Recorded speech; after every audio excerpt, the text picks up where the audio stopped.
पार्थिव शिवलिंग का निर्माण सावन के महीने में अगर आप शिवलिंग बनाते हैं, सोमवार को शिवलिंग बनाते हैं, तो नियम ध्यान रखिएगा। महाराज लिंग पुराण से है, इसका नियम ध्यान रखिए। क्या करना है? मिट्टी को लाना है, जल का छींटा देना, छींटा जरूर देना, घर में लेकर आए और जल का छींटा होना जरूर है। 2 दिन तक 3 दिन तक मिट्टी रखी हुई है और उसके बाद अगर आपने पानी का छींटा नहीं दिया है और आपने डायरेक्ट मिट्टी को गला दिया और उसके बाद बनाया तो उसका कोई प्रमाण नहीं। जल का छींटा अवश्य, फिर उसको रख दें।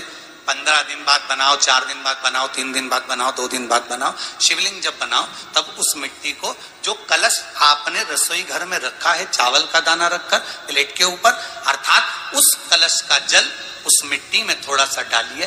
क्यों डाला जाता है उसका भी भाव वर्णन किया है। अब भविष्य पुराण, स्कंद पुराण और अग्नि पुराण, इन तीनों से ले लिया गया। वर्णन किया गया जब उस कलश का जल हम डालते हैं तो उस कलश में पितरों का भाव आ जाता है, अन्नपूर्णा का भाव आ जाता है, घर में लक्ष्मी का भाव आ जाता है, संपदा का भाव आ जाता है। पूरे 24 घंटे के अंदर एक क्षण के लिए रसोई घर में 33 कोटि देवता आते हैं, तो वो देवता का सारा भाव उस कलश के अंदर आ जाता है। और वो जल जब हम उस मिट्टी में मिलाते हैं तो गंगा, यमुना, सरयू, सरस्वती, ये 33 कोटि देवता में, तो इन सब का आनंद उस जल में आ जाता है। और वो जल जब हम मिट्टी में मिलाते हैं तो मिट्टी पवित्र हो जाती है, स्वयं कैलाश अधिपति को स्वीकार करने के लायक हो जाती है, निर्मित करने के लायक। अब शिवलिंग का निर्माण कैसे करना? मिट्टी में गला दिया पानी में।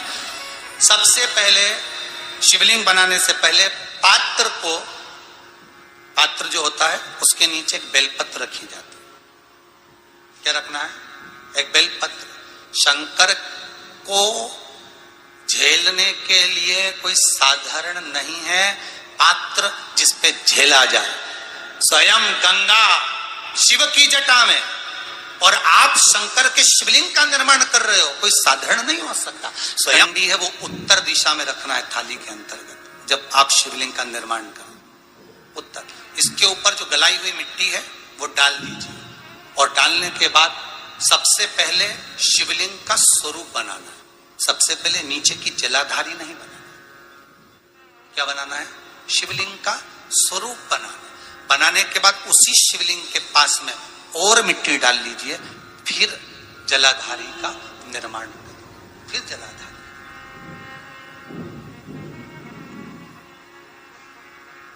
शिवलिंग, जलाधारी निर्मित हो गई। शंकर जी का संपूर्ण परिवार शिवलिंग में रहता है, आपको पहले भी कहा।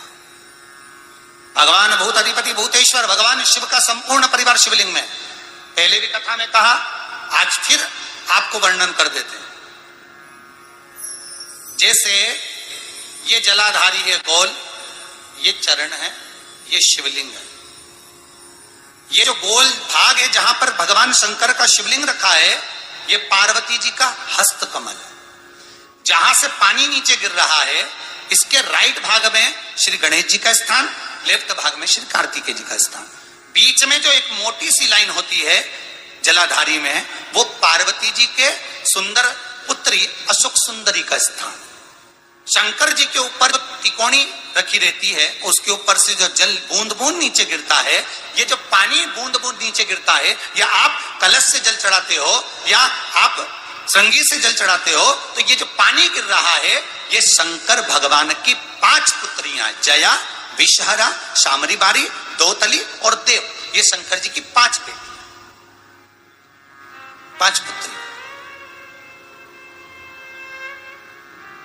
कार्तिकेय भी है, गणेश भी है, अशोक सुंदरी भी है, शंकर जी की 5 बेटियां भी हैं, शंकर भी है और पार्वती भी। अर्थात शिव जी के परिवार में आपको गणेश जी की पूजन अलग करने जाने की जरूरत नहीं पड़ेगी, शंकर के परिवार में पार्वती जी की पूजन अलग करने जाने की जरूरत नहीं पड़ेगी, कार्तिकेय की पूजन अलग जाकर करने की जरूरत नहीं है। शंकर का परिवार शंकर के शिवलिंग के साथ में उस जलाधारी में संपूर्ण परिवार शंकर का विराजमान है। संपूर्ण परिवार, कुछ भी नहीं, संपूर्ण और पूरा परिवार है महाराज।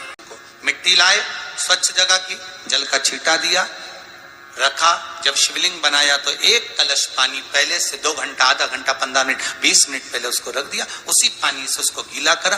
गीला करने के बाद उसका निर्माण सबसे पहले बेलपत्री, बेलपत्री के ऊपर मिट्टी, मिट्टी के ऊपर रखकर शिवलिंग का निर्माण, फिर जलाधारी का निर्माण। जलाधारी का निर्माण और शिवलिंग का निर्माण पूर्ण होने के बाद में फिर बाबा का सुंदर भाव से आप श्रृंगार करें, अभिषेक करें, पूजन करें। और एक बात याद रखना, पार्थिव शिवलिंग का अगर निर्माण करा है तो आपको वो पार्थिव शिवलिंग को रात्रि होने से पहले विसर्जन होना जरूरी है। हाँ, अगर कोई शिवरात्रि का दिन है तो फिर आप पूरी रात रख सकते हो। हरतालिका तीज का दिन है, पूरी रात रख सकते हो। बड़ी तीज है, छोटी तीज है, आप शिवलिंग बनाए हो तो आप पूरी रात रख सकते हो। विशेष कोई उत्सव है, श्रावण का महीना है, पूरी रात रख सकते हो। पर बाकी के समय अगर आप शिवलिंग का निर्माण करें तो उसको सूर्यास्त होने के पहले आप उसको नदी में, जल में, जलाशय में विसर्जन